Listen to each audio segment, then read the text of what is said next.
Hey guys, it's Cordell here with Tech Tips.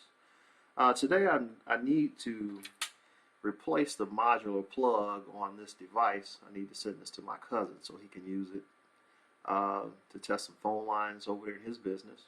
Since I'm now living out here in Florida, he doesn't have me to just run over there and do, run over there and do stuff for him. So I'm going to go ahead and replace that in, but I thought it would be interesting. Perhaps some of you guys need to replace your modular plug for an RJ11 or RJ14 regular telephone cord. So I thought I'd go ahead and record this here for YouTube. And if you have any other technical things you need to do, just give me a holler. I am a telecom engineer and instructor. So please leave comments and send me questions, and I'll be glad to do a video for you. All right, I'm going to try to position this camera. Let's take a Cisco book here and see if I get this camera to sit up on it or something.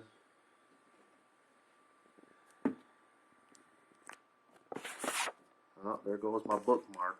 But all right, I think we got that working here. So the tools you're going to need are simply some sort of cutters. These here are diagonal cutters, diagonal pliers or cutters.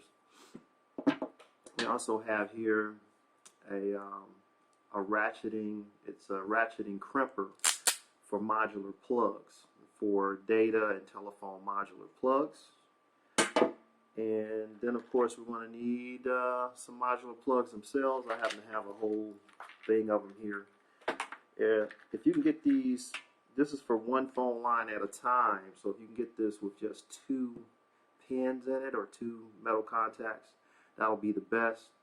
It looks like I don't have the luxury of that today. It looks like I have 6 pin contacts, but send you through a little extra work. If you can get them with 2 or 4, much better than these 6s, but I had these 6s for other purposes, not for simple telephone jack-ins.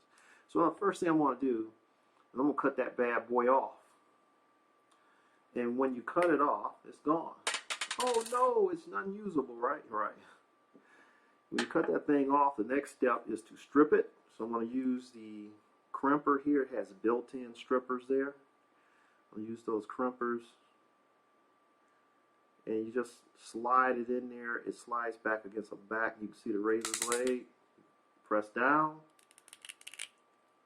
And you strip it. Looks like the wire sheath tried to come out of the doggone device there. Let's see if I can push that back. Yep, there it goes. Good. Great. All right, what you're going to have there are 2 conductors, a red and a green.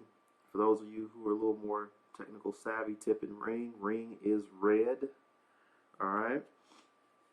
I need to get those into the space here, to the connector, but I needed to get this absolutely center because red and green are going to go into pins 4 and 5. And how you count these pins from when you're looking at the contacts as you are now, from left to right, the leftmost pin up. Let me see here. From left to right. Yeah, so this side will be my left. So this side will be your left, okay? So the leftmost pin will be pin 1. Then they just go straight across. 2, 3, 4, 5. On this one here, we happen to have a 5 and 6. But you normally would only have pins 1 through 4. But you need to get this in 4 and 5, okay? So I'm going to try to slip this in here, and pin 4 would be green, and pin 5 would be the red, okay? So let me get out of that camera light, so see if I can slide. Wow, that light's really blinding me, but I think I can do this. Okay. Okay, I think I got it, but I'm like really blinded from the camera light here, but let's see, I believe that's center. Pins 4 and 5. Alright, now what you want to do is you look at it from the back and you make sure that your colors are in the pin placement you want to be, because you can see through the connector from the back. Alright, I'll go ahead and time to crimp it. Now you need that thing to stay where it's at. You know, you can move it around and stuff. So you be very careful now to put that in the crimper, but don't let it pull out. Because these things will pull out on you real easy. Okay, so I'm just pushing together. And we're going to crimp. This is a ratcheting crimp, which means it goes all the way down before it releases. I want to double crimp that. You always double crimp your ends. Alright? You also can damage your end when you go to pull it out, just like that thing was pulling out a minute ago, the way it was manufactured. So what I'm going to do is use a tool, use some kind of screwdriver or something. Instead of pulling it out and damaging your device or your cord or product, push it out. And let's see if I can get it. So I'm holding on the one side and pushing on the other. Alright, there it goes. Alright. And that is practically it. You take another look at it from the front, from the back, and from the top. You should see, you probably can't see good on this camera, but you should be able to see that the conductors are all the way up at the top. They have been pushed forward all the way butt against the plastic there in your modular connector. And you, looking from the back, again, you should be able to see that they're all the way up and that the colors are correct. Pin 4 being tip, being green, and pin 5 being ring, which is red. And that's it. We have replaced the modular plug. Now, of course, you're going to test this by plugging it actually into a telephone jack. Is the easiest way.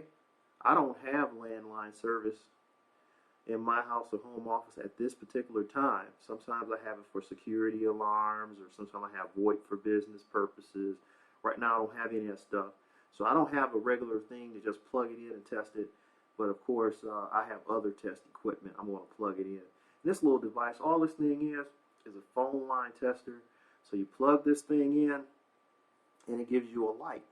It gives you a light if it has dial tone battery or voltage. And the color of the light tells you whether it has been wired correctly, whether the polarity is correct or not. So it will be green, bright green, for giving you an indication there is voltage and that the polarity is correct. It would be red if polarity was reversed. And we can get into those subjects some other time. But here's the basics. Replace your modular plugs, RJ11s, which is one phone line, or RJ14s, which are 2 phone lines. I'll do another video pretty soon, I guess, on data cables, RJ45 connectors or Ethernet connectors, and I'll help you guys out with that. But please click on my page. Click on my page and send me questions, send me tech tips that you need. And it's pretty simple for me to pull out a camera and just go through it for you. All right, thank you. My name is Cordell, and telecom engineer, and this has been your tech tip. Thank you. See you next time.